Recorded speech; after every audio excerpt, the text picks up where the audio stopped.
Las Casas had conceived another mission which would not the less delight his self-esteem, his zeal, and his devotion, nor dull the echo of his name.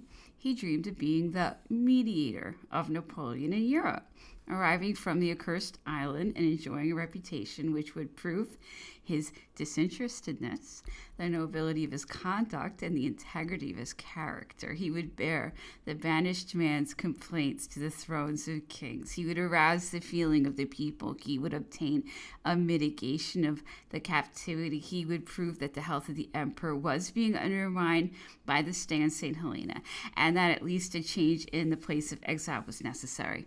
So fixed was his determination that on the first day of his arrest, he set himself in personal opposition to the emperor in trying to have the manuscript of his journal sent to him, while the emperor, for his part, claimed it as belonging to him.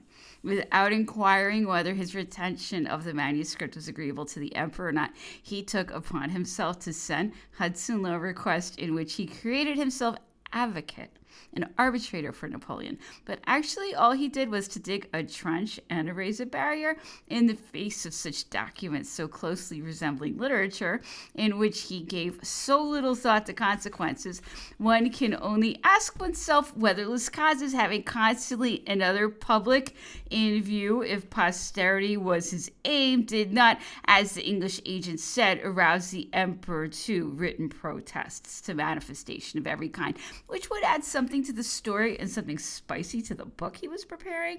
Nothing could affect his continued stay on St. Helena, seeing that, as he said, he had been disgraced by arrest. In vain did the Grand Marshal write to him and tell him that the emperor desired him to stay. In vain did Hudson Lowe suggest his return to Longwood, provided he acquiesced to the orders in writing. Lowe, out of regard for the emperor's convenience, thus agreed to shut his eyes to the most serious possible infraction of rules. He sent an account of it to the minister, who, by return of messenger, approved this indulgence. But Las Casas had no intention of returning to the emperor, and with most flowery oratory, he published his decision, an irrevocable one. The emperor palliated his departure by sending him a letter containing a decided approval. Your conduct at St. Helena, he wrote, has, like your life, been honorable and irreproachable. Your company has been indispensable to me. You alone can read, speak, and understand English. Nevertheless, I advise you, and at a pinch, I order you to request the commander of this island to send you to the continent. He cannot refuse, since he has no authority over you. You have voluntarily decided upon this step. And he finished thus his letter, in which he had amassed all the most violent curses against the governor. Be comforted and console my friends. It is true that my body is a prey to the hatred of my enemies. They omit nothing that may gratify their desire for revenge. They are killing me inch by inch, but Providence is too just to allow this to go on for long. The unhealthiness of this pestilential climate, the lack of all that makes life worth living, will, I'm sure, soon put an end to this existence, the last moments of which will be an act of disgrace on the English character in Europe, will one day point with horror to this wicked and cunning man whom true Britons will disown as an Englishman.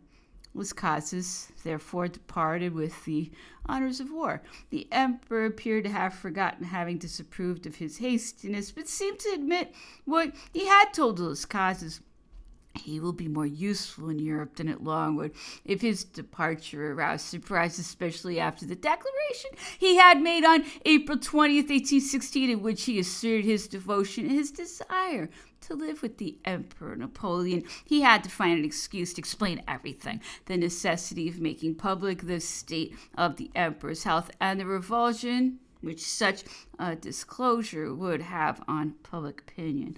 Since the governor had, upon orders from his superior, restricted the boundaries of the enclosure mapped out by Admiral Cockburn for the emperor's exercise, since he had endeavored to increase the sentries, even ruminating upon an unbroken iron fence up to the Longwood Gardens, Napoleon had ceased to take the exercise which had up until then been indispensable to his health. He had more frequently taken his meal at odd hours.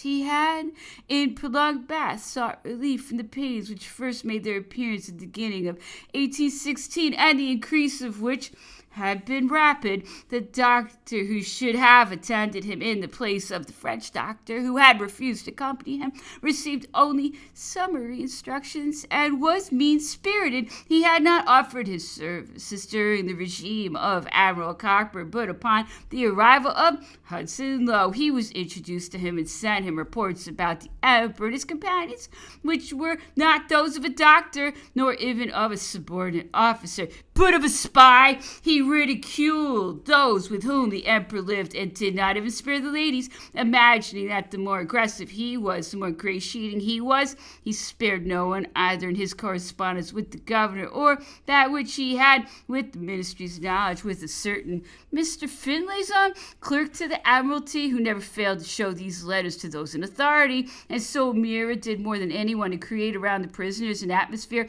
of mistrust which was particularly unfavorable to them.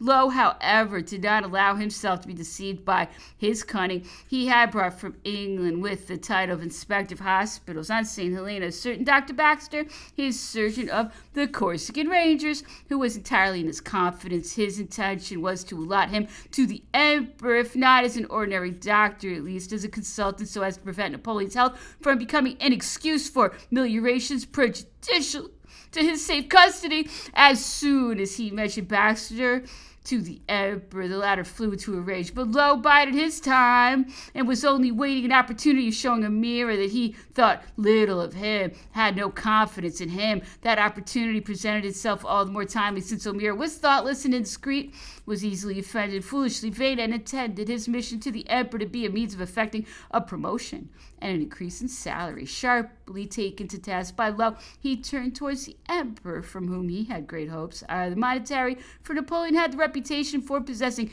inexhaustible wealth, or professionally, since he would be master of him. He foresaw, for he was no fool, what was to be got out of him, and he forthwith offered him his services.